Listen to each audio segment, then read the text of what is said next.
মাহিরকে হত্যা করার তারা সিদ্ধান্ত নেয়।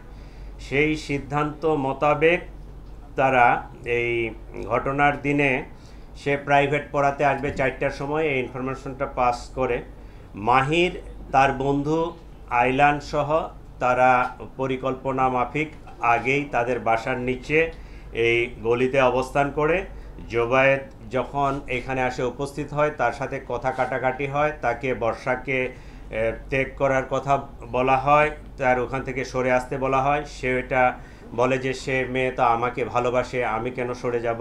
এই এক পর্যায়ে তর্কাতর্কির পর্যায়ে এই চাকু দিয়ে তার গলায় পোস্ট দিলে জোবায়েদ রক্তক্ষরণে, অতিরিক্ত রক্তক্ষরণে সেখানে মারা যায়।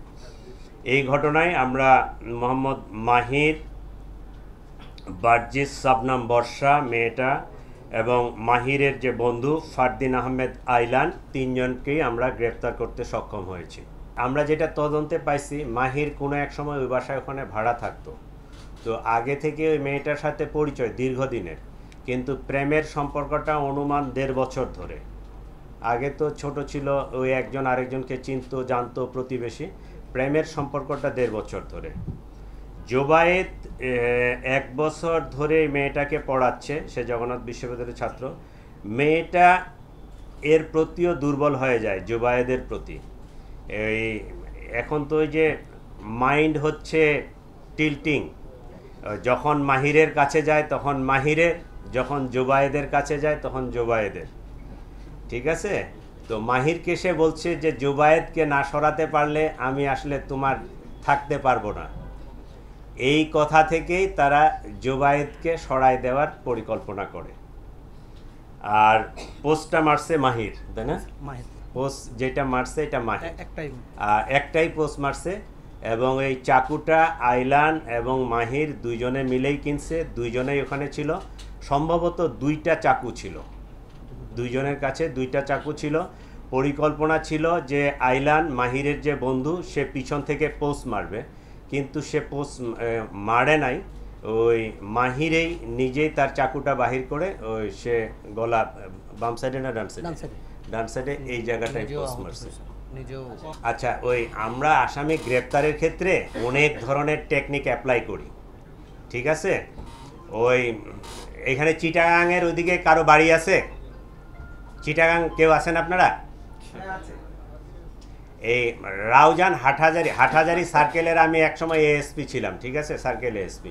তো ওইদিকে ওই যে স্কুলের বাচ্চা টাচ্চা খুব অপহরণ হইতো, অপহরণ হয়ে যায়, নিয়ে যায় জঙ্গলের মধ্যে রাখে, আর টেলিফোনে চাঁদা চায়। তা আমরা করতাম কি, ওই যে টেলিফোনে চাঁদা চাচ্ছে ওকে আইডেন্টিফাই করে ওর বাড়ির ওর বাবা মা অথবা ভাই বোনকে তুলে নিয়ে আসতাম, নিয়ে আসে ওর সাথে নেগোসিয়েশন হইতো যে তুমি ভিকটিমটা ছাড়ো, তারপরে আমরা এটা ছাড়বো। তো আমরা অনেক সময় অনেক টেকনিক অ্যাপ্লাই করি। এইটাও একটা আমাদের টেকনিক ছিল। তার ফ্যামিলির উপর ওই রকম চাপ ছিল যে ওরে আসে যদি আপনারা না দেন, আমাদের কাছে হস্তান্তর না করেন, তাহলে আমরা কিন্তু আপনাদের ফ্যামিলি মেম্বারদেরকে অ্যারেস্ট করব। এইটা আমাদের একটা পার্ট, টেকনিকের পার্ট। ওরা যে এমনি স্বেচ্ছায় আসে ওই হস্তান্তর করছে, বিষয়টা এরকম না। এটা একটা পুলিশি টেকনিকের একটা অংশ। বর্ষা প্ল্যান করছে এবং জুবায়েদ যখন মারা যায় তখন বর্ষা উপস্থিত ছিল সেখানে। মানে শেষ কথা আমরা যেটা পাইছি তদন্তে, বর্ষাকে জুবায়েদ বলছে যে আমাকে বাঁচাও। এখন পর্যন্ত তদন্তে যতটুকু পাইছি, বর্ষা বলছে তুমি না আসলে আমি মাহিরের হব না, এই টাইপের একটা ইয়া ছিল।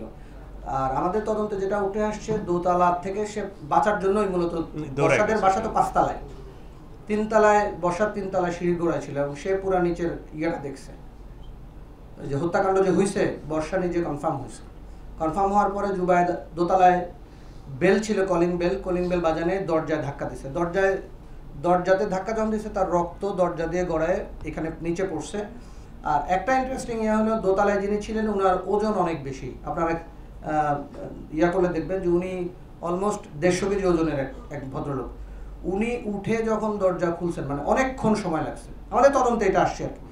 উনি উঠে যখন দরজা খুলছেন ততক্ষণে মাহির 3 তলায় পৌঁছে গেছে। দোতলায় ধাক্কায় 3 তলায় পৌঁছানোর পরে সে ইয়াকে পাইছে, বর্ষাকে পাইছে। ওইখানে সে বর্ষাকে বলছিল আমাকে বাঁচাও। বর্ষা যেহেতু চাইছে যে জুবায়েদ চলে যাক, সে আর কোনো হেল্প করে নাই, বলছে যে তখন ওইখানেই জুবায়ের পড়ে গেছে। এইটুক তদন্তে আসছে আমাদের, এর বাইরে কিছু আমরা জানি না।